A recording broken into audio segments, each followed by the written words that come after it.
à toutes et à tous ma team Kiffer, j'espère que vous allez bien. Aujourd'hui pour cette nouvelle vidéo on se retrouve pour le résumé complet de la Flèche Brabançonne 2024. Alors qu'est-ce qui s'est passé dans le final? Alors déjà désolé, j'ai pas pu avoir toutes les images. En ce moment il y a un problème de droit d'auteur et tout ça. Donc en tout cas on vous a eu les images principales de la journée. Alors en gros qu'est-ce qui s'est passé? La course a été très agitée. On a des coureurs qui se sont isolés en tête dans le final. Il y avait 3 coureurs qui s'étaient isolés. Et ils ont été rejoints par quelques coureurs du peloton, mais le peloton n'a jamais réussi à rentrer sur le groupe de tête. En gros, qu'est-ce qui se passe dans le final? Il y a 7 coureurs qui jouent la gagne. On va avoir le coureur de Education First qui va partir tout seul. Il va partir tout seul sur un relais manqué de Till Velens de la UAE. Mais finalement, il va être lâché. Et dans le final, on va avoir un sprint entre 6 coureurs. Ils étaient 7 en tête, 6 pourront jouer le sprint. Alors, pour vous décrire un petit peu, UAE, c'est Tim Velens. AG2R, le nouveau maillot bleu là, c'est Benoît Cosnefroy. On a 2 coureurs de la formation Israël, dont Dylan Tuns. Le IF, c'est vrai, j'ai pas dit son identité, c'est Vandenberg, peut-être le plus rapide. Sur un relais manqué de Tim Wellens dans le dernier kilomètre, il s'est dit pourquoi pas partir tout seul. Finalement, il s'est fait rejoindre puis rattraper. Il avait tout donné, donc c'est vraiment perdu pour lui. Et Benoît Cosnefroy est très très fort sur le côté gauche de la route. Benoît Cosnefroy qui va succéder à son pote Dorian Guedon. Le titre de la Flèche Brabançonne reste dans la formation AG2R, Décathlon AG2R. Très très belle victoire française sur cette route, ça fait plaisir.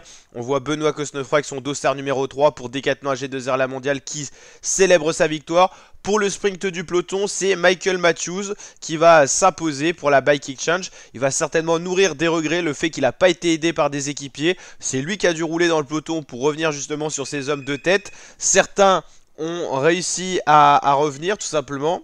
Mais fallait faire le jump au bon moment et Michael Matthews n'a pas été dans la capacité de le faire. Benoît Cosnefroy remporte donc la Flèche Brabançonne sur des conditions météo comme vous le pouvez le voir assez clémentes. Il a fait beau globalement sur la route. Voilà, belle victoire en tout cas de ce coureur après avoir gagné à Paris-Camembert en Normandie pour lui qui est un coureur d'origine normand. Félicité par ses équipiers. Voilà, belle victoire de Benoît Cosnefroy au sprint, qui succède à Dorian Guedon après avoir signé 3 podiums consécutifs sans gagner, 3ème en 2020 et 2023 plutôt, et 2ème en 2022. Je pense que c'est quand même une victoire méritée, lui qui était quand même assez expérimenté sur ce genre de course pour avoir fait quand même 3 podiums. Vandenberg, lui, il s'est un peu brûlé les ailes. Margin Vandenberg, il a cru qu'il était capable d'y aller tout seul, avec un relais de loupé de la part de Tim Wellens. Et puis finalement, il s'est fait reprendre dans les 500 derniers mètres, incapable de suivre le rythme des 6 autres coureurs qui, eux, étaient restés groupés. Le fait d'être tout seul face au vent ou à 6, c'est pas pareil. Et donc, il a été dans l'incapacité de jouer le sprint, alors que c'était peut-être le plus rapide de l'échappée. Donc là, il pourra nourrir également des regrets. Donc voilà. Le profil c'était celui-ci, on va aller voir le classement complet. Donc Benoît Cosnefroy s'impose devant Dylan Tuns le Belge, devant Tim Wellens qui fait 3, très beau podium.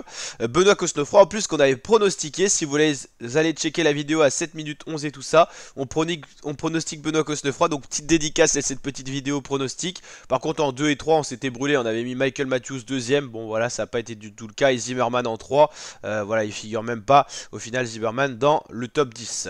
Donc Cosnefroy, Tuns Wellens, très beau podium. Blackmore, très jeune coureur à suivre, 4ème. Cepeda, 5ème pour la Caja Rural. 6ème Quinton Herman. 7ème Martin Vandenberg, stratégie qui a été défectueuse. Il termine à 10 secondes du groupe de 6. Michael Matthews qui s'impose pour le peloton, qui finit à 28 secondes du groupe de tête. Vito Bratt et Corbin Strong pour finir ce top 10. Voilà, très belle course en tout cas. Ça a été très animé comme les classiques de cette saison. Le classement complet le voici. Donc Cosnefroy, Tuns Wellens, le top 3. L'autre français le mieux classé c'est Anthony Turgis, 16ème. Donc c'est pas brillant, mais au moins on a gagné cette course, donc c'est déjà bien. Benoît Cosnefroy qui s'est imposé au bout de 195 km d'effort, 6 heures de course, c'est assez énorme. Voilà. Et on avait quand même pas mal de coureurs, mais on n'aura pas le classement complet parce que tous les coureurs n'avaient pas terminé, vous l'avez compris. Beaucoup de coureurs finissent assez loin des premiers. N'hésitez pas à liker la vidéo si elle vous a plu, à lâcher le petit pouce bleu des familles, vous abonner, activer la cloche. Et je vous dis à très bientôt pour de prochaines courses cyclisme à suivre sur la chaîne YouTube. Le prochain grand rendez-vous et bah tout simplement ça sera la Flèche Wallonne le 17 avril, donc ça sera à suivre avec plaisir sur la chaîne YouTube. Allez, ciao l'équipe et à très bientôt pour de prochaines vidéos.